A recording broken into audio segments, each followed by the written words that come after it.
Bonjour chers élèves sur une nouvelle vidéo de votre chaîne des Feedback. Je suis El-Mehdi El-Kourti, votre professeur de français et je vais vous accompagner dans cette série de vidéos afin de préparer au mieux votre examen régional pour l'obtention du baccalauréat. Aujourd'hui, je vais mettre à votre disposition un autre outil d'analyse qui va vous permettre de mieux appréhender vos textes, de mieux les comprendre et qui va vous être nécessaire pour le jour de l'examen régional. C'est ce qu'on appelle les progressions thématiques.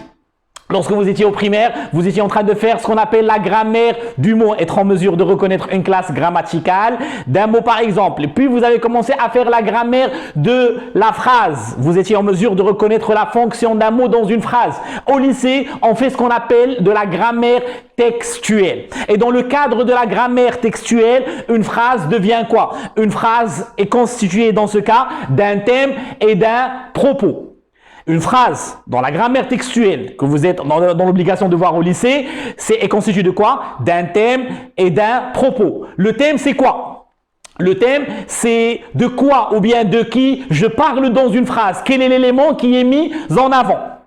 Et le propos, ou bien ce qu'on appelle aussi prédicat, c'est l'information que j'apporte sur le thème. Quel est l'élément nouveau que j'apporte sur le thème? Donc, encore une fois, dans la progression thématique, dans la grammaire textuelle, la phrase est constituée d'un thème et d'un propos. Le thème, c'est de quoi ou bien de qui je parle, l'élément mis en avant, et le propos ou bien le prédicat, c'est l'information nouvelle que j'apporte sur le propos. Et lorsque je dis progression thématique, il faudrait savoir qu'un texte est constitué d'un enchaînement de phrases, un enchaînement qui crée sens bien sûr. Dans ces phrases-là, les thèmes progressent aussi. Soit les thèmes vont demeurer les mêmes, ou bien ça va changer. Et le fait d'analyser cette constance-là, ou bien ce changement-là, c'est ce que j'appelle les progressions thématiques. Je dois comprendre comment progresse le thème d'une phrase à l'autre pour pouvoir comprendre l'enchaînement des phrases. Si on vous demande de relever la progression thématique dans un passage, c'est très simple. Vous délimitez les différentes composantes de ce passage, différentes phrases, différentes propositions, différentes parties, et vous cherchez le thème de chaque partie. De la première partie, de la deuxième partie et de la troisième partie.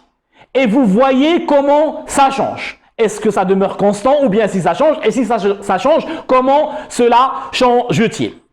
J'ai en fait trois façons différentes, trois progressions différentes. La première progression, c'est ce que j'appelle une progression à thème constant. Le thème est repris dans chaque phrase. C'est le même thème, ça ne change pas. Il y a juste un propos qui est différent, puisque à chaque fois, j'apporte une information qui est nouvelle. La première phrase, c'est le thème 1 avec un propos 1.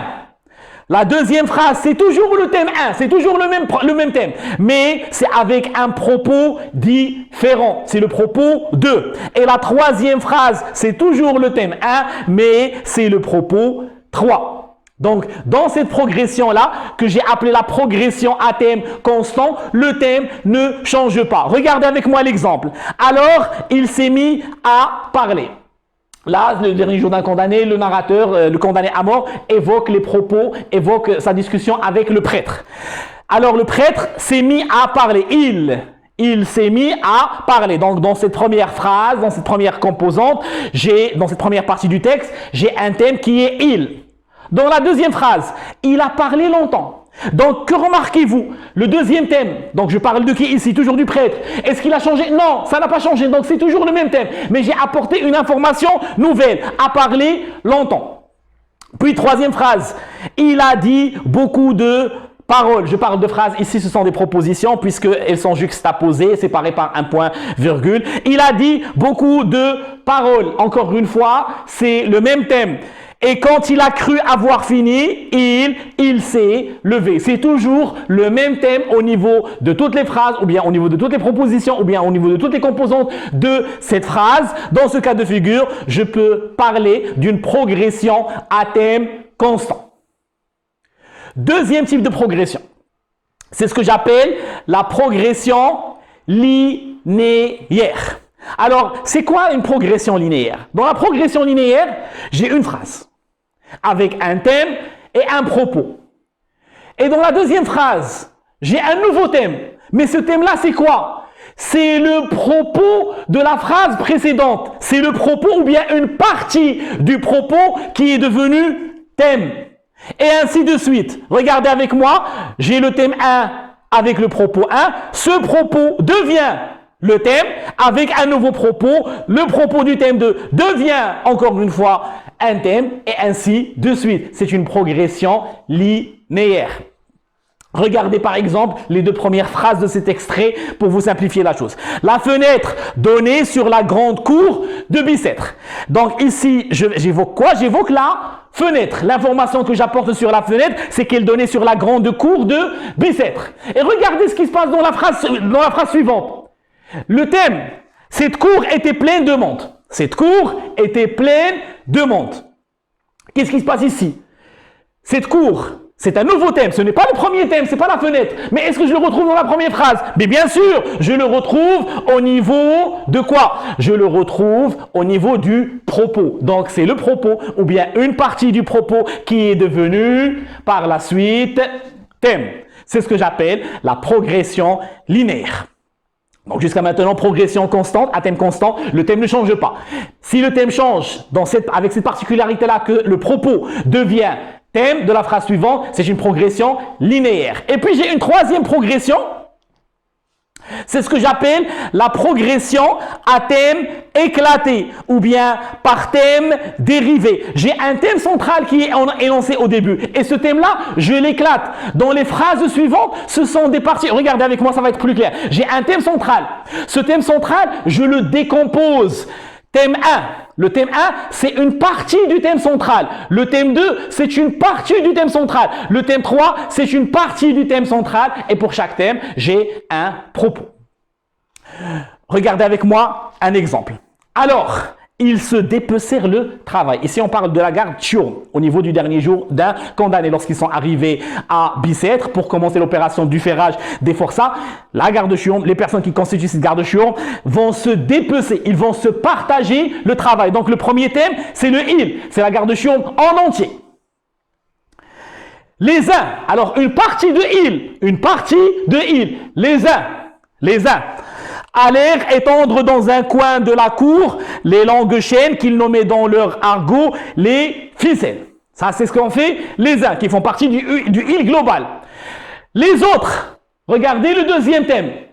Il fait partie du premier thème, il. Les autres déployèrent sur le pavé les taffetas, les chemises et les pantalons.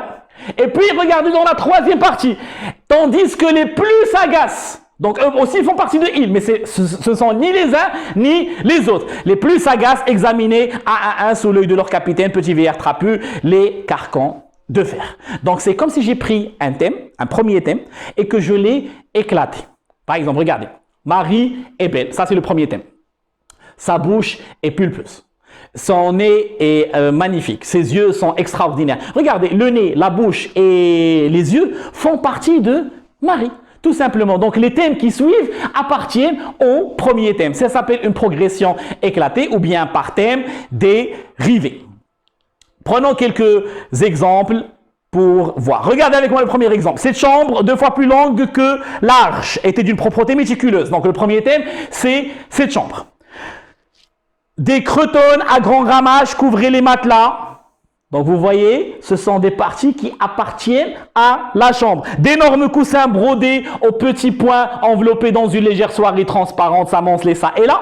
Le mur, qui lui aussi fait partie de la chambre, s'ornait de grandes étagères peintes garnies de boules de faïence européennes, d'assiettes décorées de roses dodues de verre en forme de gobelet. Et puis, une pendule en bois foncé qui appartient aussi à la chambre, riche en sculptures clocheton et pendentives occupées sur le mur de la place d'honneur. Le sol, qui fait aussi partie de la chambre, était couvert d'une natte de jonc. Par-dessus la natte se déployait une carpette aux couleurs vives. Donc, vous le voyez, dans les phrases suivantes, les thèmes appartiennent au thème central, au premier thème qui est la chambre. Donc, il s'agit d'une progression éclatée ou bien par thème dérivé. Deuxième phrase. Dès notre arrivée, la Aïcha nous servit des gâteaux et du thé à l'amande. Donc, le thème, c'est la Aïcha. Phrase suivante, elle parla ensuite de ses douleurs de jointure. Nanana. Donc encore une fois ici, j'ai elle qui est Lalla Aïcha. Elle posa 1000 questions. Encore une fois, c'est Lalla Aïcha. Le thème est constant, donc c'est une progression à thème constant. Troisième phrase, quand ils eurent revêtu les habits de route, on les mena par bande de 20 ou 30 à l'autre coin du préau où les cordons allongés à terre les attendaient. Regardez, dans la première phrase, ils eurent revêtu les habits de route. Donc ce sont les forçats. C'est ça le thème, ils. Mais ici, le thème dans la phrase suivante, c'est ces cordons. Mais ces cordons, je le retrouve où? Je le retrouve au niveau du propos de la phrase précédente. C'est une progression à thème linéaire. Phrase suivante, je savais que les jours faisaient des mois. Regardez après, le propos devient un thème, que les mois devenaient des saisons et les saisons l'année. Encore une fois, nous avons une progression linéaire. Je me suis levé et j'ai promené ma lampe sur les 4 murs de la cellule. Première phrase, donc c'est je. C'est ça le thème. C'est le condamné à mort. Et puis il dit ils sont couverts. C'est quoi le il? C'est les murs de sa cellule. Encore une fois, le propos devient thème. C'est encore une fois une progression linéaire. Ici, dernière phrase, les forçats se levèrent à la fois, comme par un mouvement convulsif. Les 5 cordons se rattachèrent, les cordons étaient formés par les forçats, donc j'ai le même thème. Et tout à coup, se formèrent en ronde immense autour de la branche de la lanterne. Ils tournaient, c'est encore une fois les forçats, à fatiguer les yeux. Ils chantaient une chanson du mal, c'est encore une fois les forçats. Donc effectivement, il s'agit d'une progression à thème constant.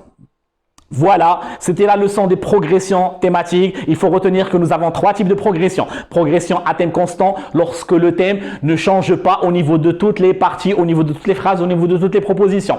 Progression à thème linéaire, lorsque le propos devient thème. Le propos de la première phrase devient le thème de la phrase suivante et ainsi de suite. C'est comme ça que ça s'enchaîne. Ce sont une progression linéaire. Et finalement, si je prends un thème, le thème dont je parle au début et que je l'éclate en des sous-termes, et chaque sous-thème avec son propos, dans ce cas, je parle de progression éclatée ou bien par thème dérivé. Voilà, c'est la fin de la leçon. Je vous dis ciao à une autre leçon.